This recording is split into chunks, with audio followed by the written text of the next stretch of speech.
What is up, guys? Welcome back to a brand new video on Thresh. Sadly, for anybody wanting, I'm not going to be doing AD Thresh, even though it can be overpowered. I am going to be focusing on support Thresh today. So I'm going to be going over runes, builds, roaming, trading in lane, and then you're kind of mid to late game as well. So I'm going to break it down to those kind of sections. So we'll get on with the first section that I've got installed for you. Now these are the runes that I would advise for solo queue. The reason being I say solo queue is because I would tweak these slightly for competitive. And also like the armor stats you may change if you're up against an AP lane if it happens. But the reason I say for solo queue is because I think in solo queue you just max CDR. So when I got into builds as well, I'll show that as well. And it's just because the amount of hooks you can throw out with the cooldown reduction and stuff like that make a massive difference, because in solo queue there's a lot more mistakes to take advantage of than there is in competitive play. The other runes as well, the resolve tree. So Aftershock, Font of Life and Bone Plating are all there for your all in, so you get the extra defenses from Bone Plating and Aftershock, you get the extra burst when you do your combos from Aftershock, and also your teammates will get the healing from Font of Life when you hook someone. So they basically increase your like sort of all in defenses. And then Overgrowth is just to increase your health over time, because as you're going to be stacking CDR like with items, then your kind of health increase with these sort of defense increase make it a lot easier to do your all-ins and make them more successful. So going from top to bottom here, the top build that I've put together is your more standard build. So it's your more like kind of 30-minute game, kind of doing quite well throughout the game anyway, so all the items are a bit cheaper and it's sort of get the game over as quick as possible. Your next two are your kind of against full AD and then full AP. And then the bottom two are kind of late game against kind of like AD carries and late game against AP carries.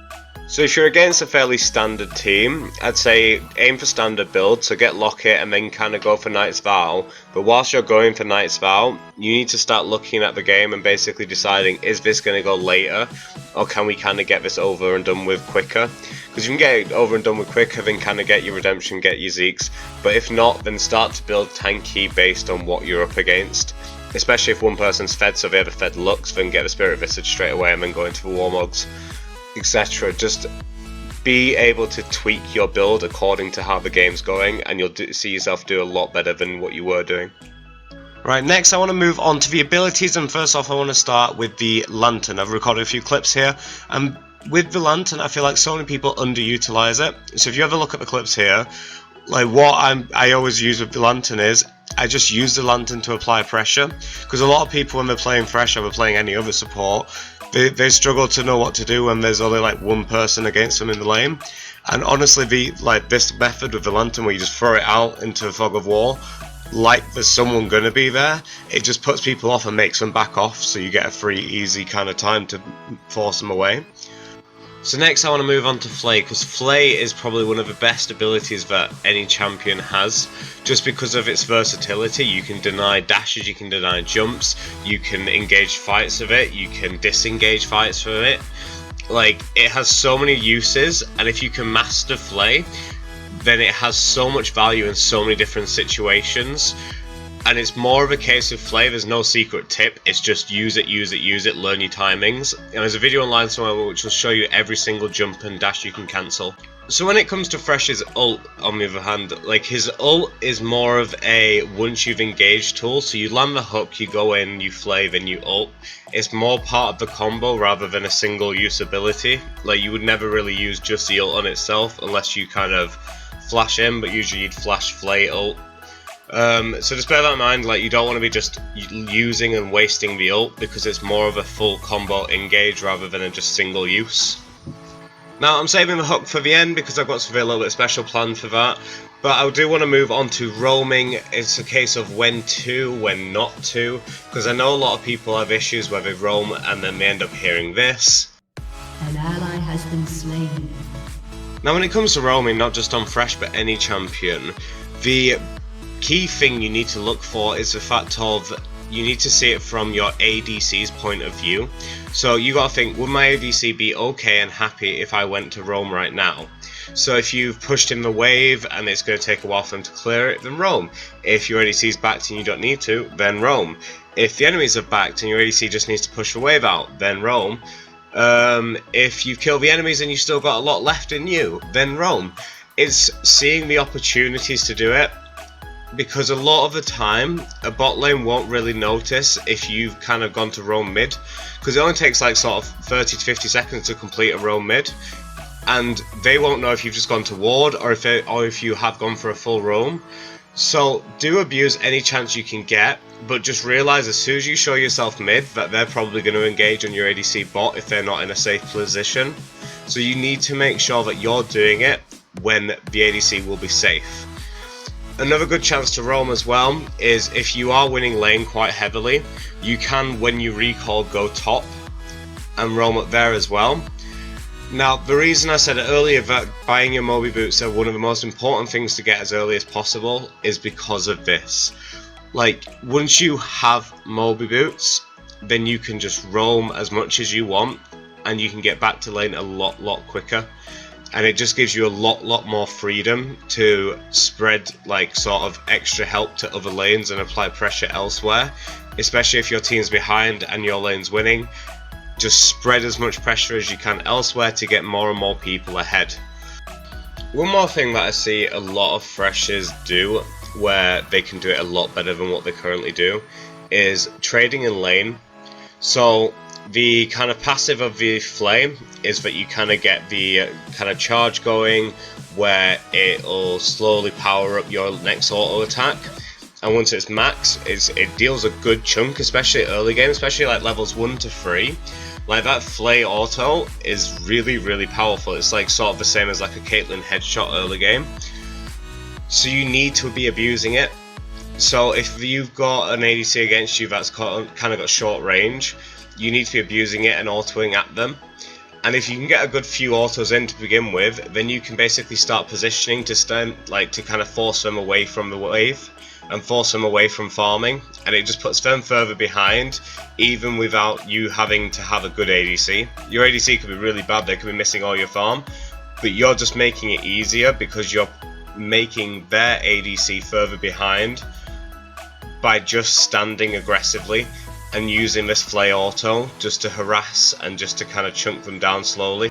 So now before we move on to the hook and the kind of special treat I've got at the end for you, I just want to talk about mid to late game, because I see a lot of freshers nowadays where they've kind of got their laning down, they've kind of got their angles and everything in the laning phase down for fresh hooks and for flays, and they're kind of starting to get that roaming down, but then as soon as they transition into mid to late game, they just struggle and they don't really know what to do with themselves. Now, Thresh is a pick champ. He has a hook. It means to basically pick off you. Yes, you can engage team fights in mid to late game as well. You need to kind of stand off and look at your team and realize what the best thing my team needs is. So if you've got a team fight based team, yes, Thresh can do team fights. If you kind of got a pick based team, then you need to focus on that. I see so many Freshies where they'll go in for team fights when their team isn't set up for it, or they'll go for picks when the team needs to team fight. You need to identify your team and be able to tell what your team needs. So finally, moving on to the hook, there's a lot you can do with it, not just to kind of throw the hook out and everything. The hook applies pressure. So before I move on to a few clips that I've got as a little treat, I just want to mention, like, the hook is threat. As long as you've not thrown it, there's a threat of you throwing it. So as soon as you throw it, they know that they've got a chunk of time where you can't use that hook anymore. So you need to basically hold it until you're kind of half confident that you're going to make it, or where you're in a position where even if you don't make it, you're not going to lose too much if they go really aggro after. Because there is a lot of times where I've seen people where they'll throw it out for like a kind of iffy throw, miss it, and then they'll instantly get engaged on and they'll lose the fight because they don't have that CC available to them anymore. So remember, just use it as a threat and use it as something where basically people cannot challenge you whilst you have it available. And also with the hook, it's the same as the flay, where over time you will get used to its ranges. Over time, I play more and more Thresh, you will get used to like how you can reach with it. The number one thing that you need to improve on as a player for the hook is what we call the madlife, where it's basically if someone flashes, timing it for the flash, predicting the flash, predicting the edge relief, predicting the Tristana jump, predicting any kind of dash like that, where you can hook them as they're going to dash. Now, my only biggest tip I can give for stuff like this is the kind of fact of, if you were in their position, would you be dashing away? Would you be flashing away? And if you would, then throw it to where they would go. Just because it's so big when you get something like that, and it's not just because, oh okay, yeah, I've made a big play, we get the kill.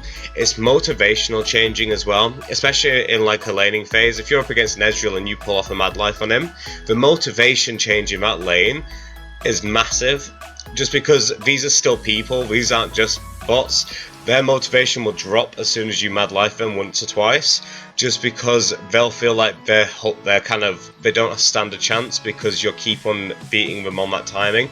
But that will just come over slow improvement, gradual improvement, to the point where eventually you'll be able to do it every single time. Right, finally I want to move on to the hook itself and the actual clips and stuff I've got in store for you. So I hope you enjoy them. I hope you've enjoyed the video so far, and I want to thank you all for watching now. Do subscribe for any future content, and do like down below if you enjoy the video, and I hope you enjoy the clips I've put together for you. When I walk into the kitchen, you saw the look on my face, you saw the look on my heart to get out of this place. I seen something I've never seen before. When you put on the pineapple, we couldn't be friends anymore. Pineapple blossoms, go on pizza. It's a fruit and you know that. Pineapple doesn't go on pizza. They just don't belong. When I walk into the kitchen, you saw the look on my face, you saw the look on my heart to get out of this place. I seen something I've never seen before. When you put on the pineapple, we couldn't be friends anymore. Pineapple doesn't go on pizza. It's a fruit and you know that. Pineapple doesn't go on pizza. They just don't belong.